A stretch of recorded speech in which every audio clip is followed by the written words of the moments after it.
Hey everyone, just wanted to show you this new contraption I brought home. I guess new to me. It's a New Holland. I guess they call it a Super Hayliner 67. She's an old girl, like 1955, 56, something like that. As far as I can tell, that's when they were built. Pretty solid shape. You know, she's rusty looking, but she's really solid. Not all beat up. Kind of a cool find, to be honest with you. I traded a couple tractor tires for this and an old Massey side delivery rate.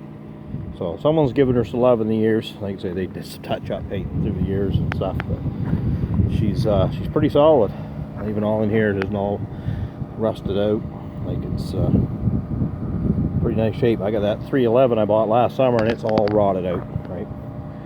So pretty cool little machine. So what happened to this, an uncle of mine actually bought it, and he got it with a tractor, and then of course he needed tires for the tractor. So the guy he got it from broke the needles off. She jumped time, broke the needles, so he took the yoke and everything all off. Of course, my uncle went and got it. He didn't know that yoke piece was missing, so the needles were here, and he cleaned out the garage or whatever. He didn't know that piece belonged to it, I guess. So I'm missing that, and since then the old fellow's passed away and the farm's been sold, and you know, this was 3 years ago, I guess, when I traded for this, and I just went and got it. So anyhow, what I have is that 311. I'm going to part it out, and they're basically not that much different machine. Now the needles, according to the parts diagrams, are the same needles. The other parts are all basically the same. So, but the yoke's different. Of course, you know what the part numbers are like. Wouldn't take much of a change to change part number. So what I'm thinking is I'm going to take the yoke all off. The bolts, everything here is all bolts the same. It seems to be the same distance, same everything. And I'm going to take the whole yoke assembly off, the hitch, the New Holland hitch, and then change the knotters and all from the 311 put on this. That's what I'm thinking. I don't see why it won't work. Use the rod and everything off the other knotter, like everything just the same. As long as it bolts up the same, it's got to work. The sprocket's the same amount of teeth on the sprocket.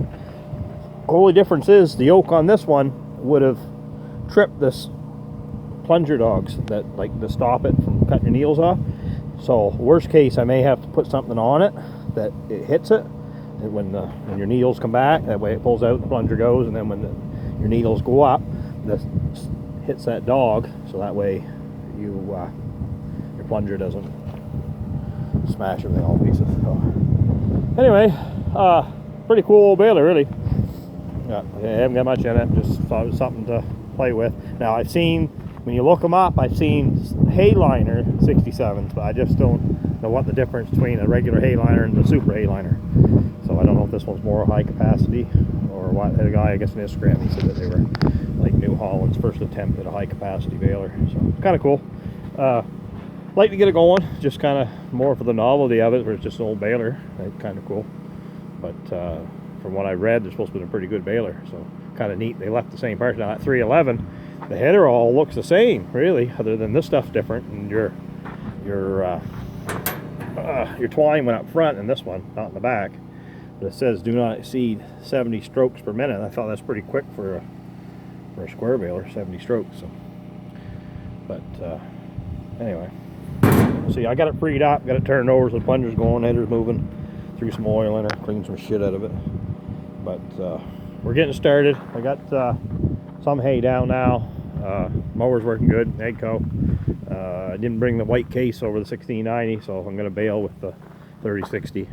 So I'll be baling here this afternoon. Everything raked up, and the wagon's here. Just I want to dry it down. Probably should have wrapped it, but I think it's dry enough. It's been a few days now. I tested it out a couple times. I'd rather make dry hay than wrap if I can. Just working away. So a little bit of an update, I guess. Corn's coming up good. I'll have to get a video of the corn up there. Just been busy, but yeah, we're getting a start to it anyways. They just knocked down 3 or 4 acres, not very much, just enough to play with some gear, get everything running. So I gotta run over, get that hay rake sometime, but I just thought it was kind of a neat old baler. See, the old tin work stuff's pretty good on it. It isn't everything, all the bale chamber is just like new. Get some tin work up in here where shit's laid, but there's a little bit of stuff there, but that's not bad. I've seen a lot worse and a lot newer balers, but I'm kind of thinking, leaning towards that, just changing the whole knotter assembly off of 311 and all that stuff, and time it up. So yeah, but even this is all the same on that 311. So I'm thinking that's what we're gonna do. Be my easiest but cheapest bet. That yoke for this baler is like 600 bucks, but the one for a 311's $3,000. I still don't understand how much difference there is.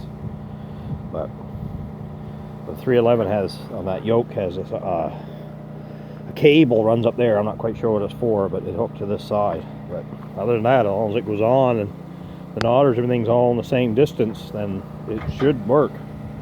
But time will tell. Anyways, that's kind of what I'm up to. So we'll talk at you later.